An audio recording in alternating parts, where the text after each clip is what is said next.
ఇటీవల మహేష్ బాబు ఏషియన్ సినిమాస్తో కలిసి AMB cinemas పేరుతో గచ్చిబౌలిలో మల్టీప్లెక్స్ ప్రారంభించిన విషయం తెలిసిందే.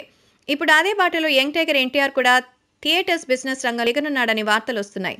ఏషియన్ సినిమాస్ వారితో కలిసి ఆంధ్రప్రదేశ్లో మల్టీప్లెక్స్లను నిర్మించే దిశగా ప్రయత్నాలు ముమ్మరం చేస్తున్నారు. ముందుగా అమరావతిలో ప్రారంభించి ఆ తర్వాత వైజాగ్లో కూడా మల్టీప్లెక్స్ బిజినెస్లు ప్రారంభించాలని డిసైడ్ అయ్యాడట తారక్. ప్రభుత్వం దగ్గర నుంచి రావాల్సిన అప్రూవల్ కోసం ఎదురు చూస్తున్నాడట. ఆ అప్రూవల్ అందిన వెంటనే పనులు ప్రారంభించడానికి తారక్ అండ్ టీం మొత్తం రెడీగా ఉందట.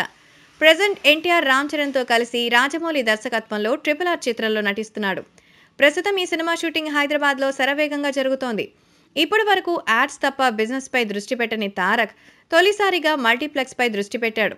ఏదైనా లాంగ్ లైఫ్ ఉండే బిజినెస్ చేయాలన్న ఆలోచనలో భాగంగా వచ్చిందే మల్టీప్లెక్స్ బిజినెస్ అని తెలుస్తోంది. తారక్తో పాటు ఇంకా కొంతమంది కూడా సినిమాలతో పాటు బిజినెస్ కూడా ప్లాన్ చేసుకుంటున్నారట.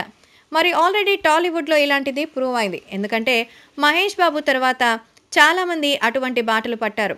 ఆల్రెడీ మన mega power star Ram Charan కూడా ఫ్లయింగ్ జెట్స్కి సంబంధించి మరి ఎన్నో రకాలైన వ్యాపారాల్లో ముందడుగు వేశాడు. అలాగే చాలామంది వ్యాపార వ్యవహారాలతో పాటు సినిమాలు కూడా చేసుకుంటున్నాడు. లేటెస్ట్గానే ఒక ఫోటో స్టూడియోకి సంబంధించి ఒక అద్భుతమైనటువంటి స్టూడియోని ఏర్పాటు చేశాడు అల్లు అర్జున్. తన సొంత ప్రొడక్షన్ వ్యవహారాల సంస్థను కూడా స్థాపించే పనిలో ఉన్నాడు బన్నీ. ఇక ఇప్పుడు ఎన్టీఆర్ కూడా మహేష్ బాటలో మల్టీప్లెక్స్ వ్యాపారంపై దృష్టి పెట్టడానికి చూస్తున్నాడు. హైదరాబాద్లోని ఒక ప్రముఖ ప్రదేశంలో భారీ మల్టీప్లెక్స్ని నిర్మించడానికి ప్రయత్నాలు చేస్తున్నట్టు తెలుస్తోంది.